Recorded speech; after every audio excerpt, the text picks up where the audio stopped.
The U.S. Secretary of State arrives in Israel looking to prevent a broader war in the region. And more than 20 people are injured after an explosion at a hotel in Texas. The Morning Rundown starts now. From the Straight Arrow News Studio, bringing the stories that matter to you from across the United States and around the world. This is the Morning Rundown. Today is Tuesday, January 9th. Thank you for joining us. I'm Kara Rucker.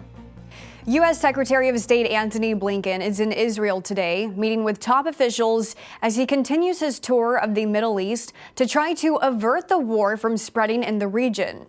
Blinken arrived in Tel Aviv on Monday, just as the Israeli military announced it was beginning to enter a new phase of its war against Hamas, one with fewer troops and airstrikes. This is Blinken's fourth trip to the region in 3 months.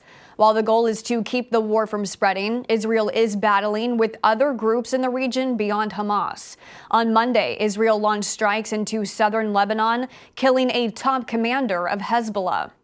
Prime Minister Benjamin Netanyahu told troops that Israel is ready to do whatever is necessary to restore security to the north. Blinken says when he meets with Netanyahu today, he will discuss what he's heard throughout his trip around the Middle East, and he plans to press Israel on protecting civilians and increasing humanitarian aid. Officials want to know how a panel detached during an Alaska Airlines flight, and the investigation is leading to growing concerns about the overall safety of Boeing's 737 MAX 9 planes, as United Airlines has now made a startling discovery. The FAA has grounded nearly 200 of the planes after the panel mishap, the agency calling for inspections of the Boeing model. And now United says its preliminary checks found loose bolts on several panels. Sources telling Reuters at least 10 of United's MAX 9 planes have been found to have this issue. Alaska Airlines also announced that its technicians found loose hardware on some of its planes. Federal investigators say they're looking into the possibility that the bolts to keep the panel in place were never installed before the piece blew off the Alaska Airlines flight. An explosion at a historic hotel in Fort Worth, Texas, injured at least 21 people Monday afternoon, blowing out windows and sending large sections of debris, including parts of doors and walls, all across the downtown streets. Investigators believe a gas leak was the cause of the blast at the 20-story Sandman Signature Hotel. 5 of those hurt suffered serious injuries. Authorities say more than 24 rooms were occupied at the time. Rescue crews found people trapped in the basement. Witness Paula Snyder described what she saw. When I heard the loudest boom I could ever hear, and I looked up, and underneath the awning at the Sandman Hotel, where the valet and parking lot is, was just a huge puff of black smoke. And I screamed, and then all of a sudden, when the smoke fades away, there's just debris and metal and everything just flying everywhere.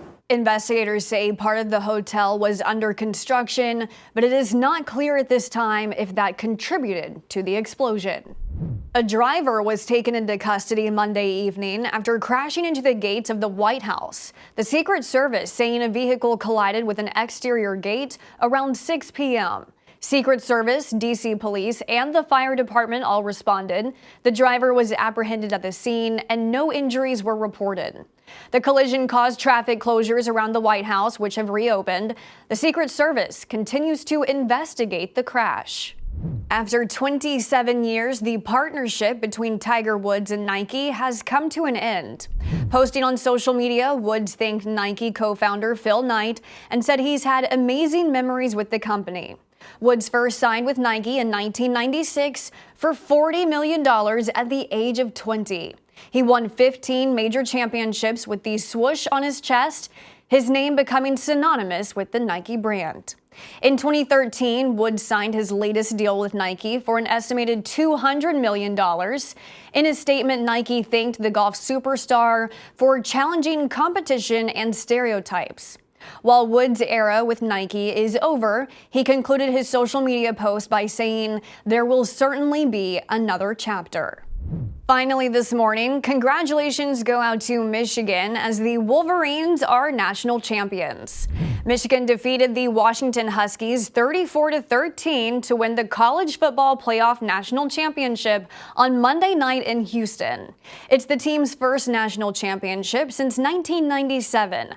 This season, the undefeated Wolverines had to battle obstacles not only on the field but off, including a sign-stealing investigation and 2 suspensions for their head coach, Jim Harbaugh.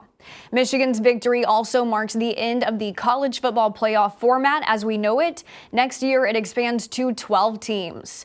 Right now on SAN.com, our Simone Del Rosario takes a closer look at what the new format could mean for players and media outlets.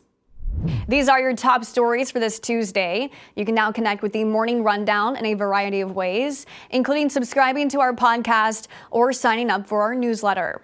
Just go to san.com/rundown for more details. Unbiased, straight facts, that's Straight Arrow News. We'll see you back here tomorrow. Until then, I'm Kara Rucker. Have a great day.